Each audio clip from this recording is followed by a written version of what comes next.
Have you ever wondered why some people can still take a brisk walk every morning, have glowing skin, sharp memory, and a joyful spirit, even in their 80s? While others barely past 70 already feel tired, stiff, and a little lost inside. It's not luck, and it's not because they take expensive supplements. The real difference? 5 simple but powerful habits that completely change the way we age. In this video, I'll share with you how to stay physically and mentally strong every single day, how to keep your back straight, your skin bright, and your energy alive even as the years go by, and most importantly, how to wake up feeling excited about life again. These are things I learned from Miss Helen. She's 89, walks her dog twice a day, and starts every morning with a song. If you want to feel more alive, more youthful, and more connected to what really matters, even after 70, you're in the right place. Stick around until the end, because secret number 5 is something most people never talk about, and it just might change the way you look at aging. 1. Stop worrying about age. Start living with purpose every day. Let me tell you about George. He used to be an engineer, sharp mind, always building something, always solving problems. But when he retired at 72, things changed. Suddenly, the phone stopped ringing. The projects disappeared, and day by day, he began to feel invisible.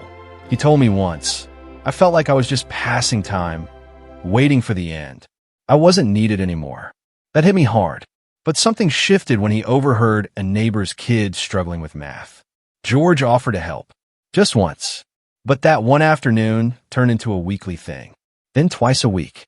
Then kids started bringing their friends over. 5 years later, George says, "I don't count my age anymore. I count the number of days I've helped someone feel a little smarter, a little more confident." And you know what? He looks younger now than he did when he retired. His eyes light up. His back's a little straighter. He laughs more. Here's the truth. Aging isn't what steals our joy. Losing purpose is. We've been told that retirement means slowing down, stepping aside, making room for the younger generation. And yes, rest is important. But purpose? That's what keeps the heart beating strong. When you wake up each morning with a reason, whether it's watering your plants, calling an old friend, volunteering, baking for your grandkids, writing a story you've been holding inside for decades, that's when age becomes a strength, not a limit. The world needs your stories, your wisdom, your time. You've lived through things most people can't imagine. You felt heartbreak and healing. You've learned lessons no book can teach. So instead of worrying about another birthday, ask yourself, what do I want to give today? What will light me up inside? Because when you live with purpose, the years stop being a countdown. They become a collection of meaningful moments. And don't worry, your purpose doesn't have to be big. You don't need to change the world. Just change one person's moment, even if that person is you. So let me ask you something real. Have you ever done something, big or small, that made you feel truly alive? Maybe it was comforting someone. Maybe it was creating something. Maybe it was just showing up when it mattered most. If something comes to mind, I'd love to hear it. Share it in the comments. You never know who you'll inspire. 2. Protect your mind, not just your body. It's easy to focus on keeping our body healthy, walking, eating right, taking our pills on time. But what about our mind? What about the thoughts we feed ourselves every single day? I want to tell you about Maria. She's 76, lives alone since her husband passed, and for a long time, she just drifted. The TV would be on all day. News, crime shows, reruns. It filled the silence, but it also filled her head with worry. Every little ache made her anxious. She'd lie awake at night thinking something was wrong. Then one day, her daughter brought her a journal and said, "Just write one thing you're grateful for." Every morning, Maria shrugged at first, but she tried it. Day 1, the sunlight on my kitchen table. Day 2, my neighbor waved to me this morning. Day 3, the way coffee smells when it brews. After a few weeks, she stopped watching the news so much. She started calling friends again. She joined a book club online, and she said something I'll never forget. "I didn't realize how much junk I was feeding my brain until I gave it something better." We clean our homes, we take care of our hearts, but we forget our mind is our most important space. When you protect it, everything else starts to fall into place. So here's a simple action. Each day, ask yourself, is what I'm thinking helping me or hurting me? If it's not helping, let it go. Replace it with something kind, something hopeful, something real. Read things that inspire you. Listen to music that lifts your spirit. Spend time with people who make you laugh, not drain you. Even 5 minutes of calm breathing or a quiet walk outside can reset your thoughts. And if you're watching this right now, that already means you care about your mind. You're choosing something good. That matters. Let me ask you, what's one small thing you do to keep your mind clear and your heart light? Drop it in the comments. Your tip might be exactly what someone else needs today. 3. Eat to nourish, not just to fill. When we think about food, most of us think about taste first. What's quick, what's comforting, what we grew up loving. And let's be honest, after 70, who wants to follow strict diets or count calories all day? But here's the truth. The food you choose doesn't just affect your weight. It shapes your energy, your memory, even your mood. I want to tell you about James. He's 82 now. Used to be a truck driver. Tough guy, funny, loved his bacon and donuts every morning. But a few years ago, he started forgetting little things. Where he put his keys, why he walked into a room. He brushed it off as just aging. Then one day at church, someone gave a talk about brain food. It stuck with him. So he tried something new. He swapped his sugary breakfast for eggs, avocado, and a handful of blueberries. Just that one meal. He didn't expect much. But after a few weeks, he felt clearer, more alert. He said, I still can't dance like I used to, but I can remember the name of the woman I danced with. That made him laugh, and it made him change. He didn't go vegan or count carbs. He just started thinking, is this food feeding my health or just filling my stomach? And that small shift made all the difference. Here's the secret. Your brain and body are still listening to what you give them, even now. Omega-3s in salmon help memory. Leafy greens fight inflammation. Colorful fruits like berries protect your cells. Water keeps your joints moving and your thoughts sharp. You don't need to eat like a monk, but you can choose wisely. Maybe skip the soda and try water with lemon. Maybe add a handful of walnuts instead of chips. Tiny changes, big results.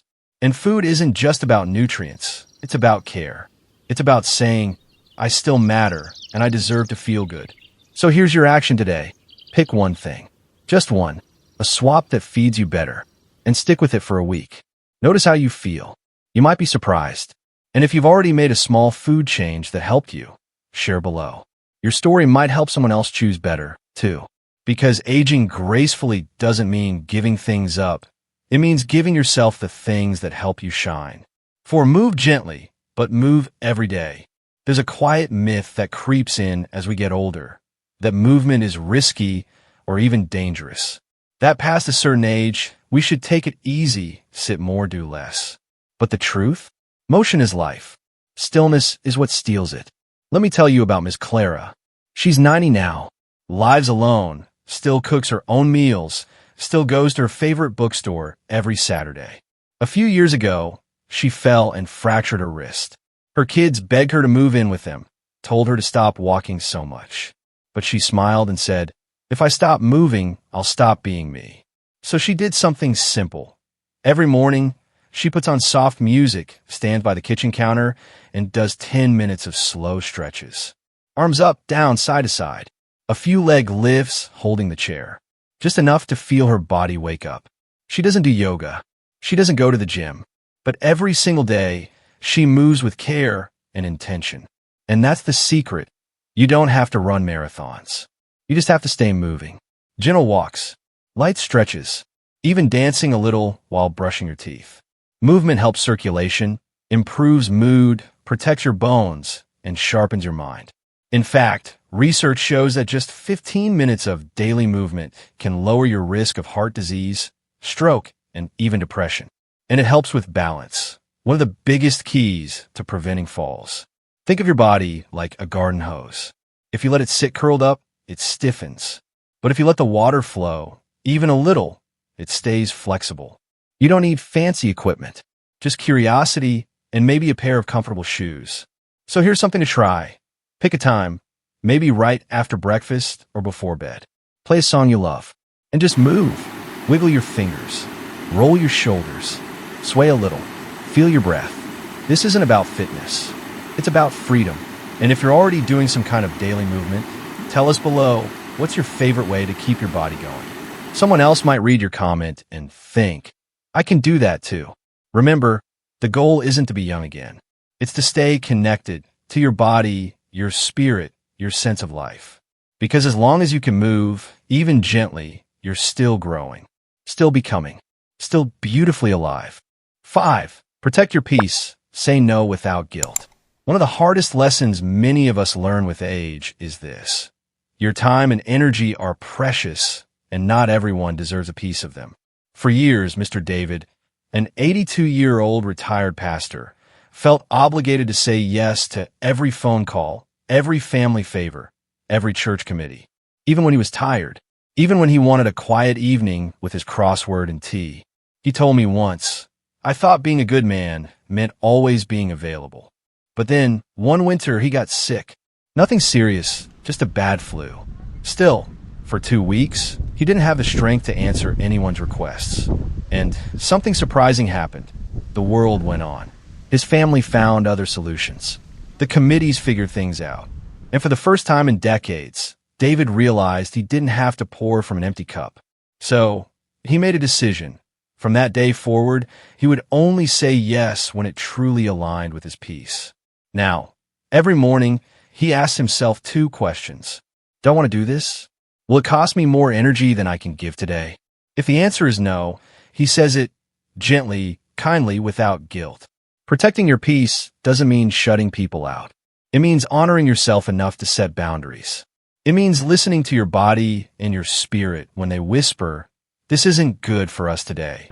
And the beautiful thing is, people start to respect you more when you respect yourself. You become an example, not of selfishness, but of self-worth. And younger people around you, including your children or grandchildren, learn something powerful. It's okay to rest. It's okay to protect your space.